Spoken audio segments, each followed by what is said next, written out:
Madam Speaker, yesterday the Premier sent a letter to the new Prime Minister outlining projects in this province that he is looking for federal partnership on.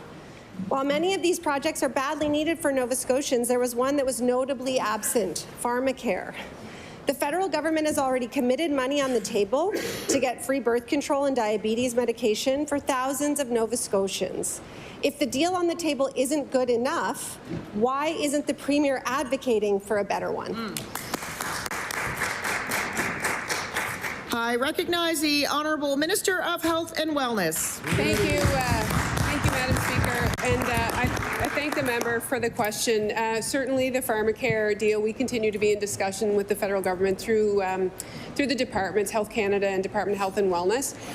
So we know that there are opportunities, but we also know that that deal is potentially going to sunset in 3 years. And we need to ensure that, number one, we have the right things covered in that deal. We're working with local experts to understand what our current coverage is, what the potential is within the deal around diabetes care specifically.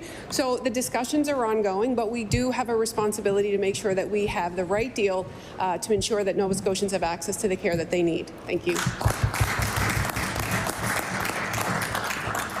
I recognize the Honourable Leader of the Official Opposition. Thank you, Madam Speaker. Unfortunately, the Premier was silent on this priority in his letter. Nova Scotians have seen this government change and shift priorities very quickly.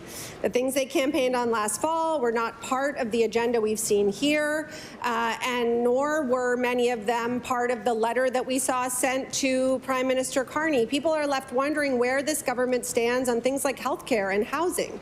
It is baffling that the Premier wouldn't mention pharmacare for the thousands of Nova Scotians who pay out of pocket for vital medication they could get for free when he was outlining priorities to the new Prime Minister. Why is this government making Nova Scotians wait for free diabetes care and contraception? I recognize the Honourable Minister of Health and Wellness. Thank you, Madam Speaker. And I really do believe that Nova Scotians know that we have been consistently and persistently focused on health care since at least 2 years before the election in 2021 as a party and now as a government. We have a record number of investments. We have done a number of things. We're very focused on the ways in which we provide care to Nova Scotians, particularly proud of the continuous glucose monitoring program, which was cited by the Canadian Diabetes Association as the best in the country. We work every day to look at how best we can cover things that Nova Scotians need. We look at it in a variety of different ways in a mixed model. We'll continue to do that. We understand that there is a potential opportunity with the federal government. Just because it's not in a letter does not mean it is not top priority, certainly for myself and the Premier. Thank you. I recognize the Honourable Leader of the Official Opposition. And yet that letter outlined our priorities in working with the federal government. And you know what? We don't need the federal government. If this was a priority, many governments provincially have covered the cost of contraception because they understand that removing barriers to accessing birth control is an equity issue.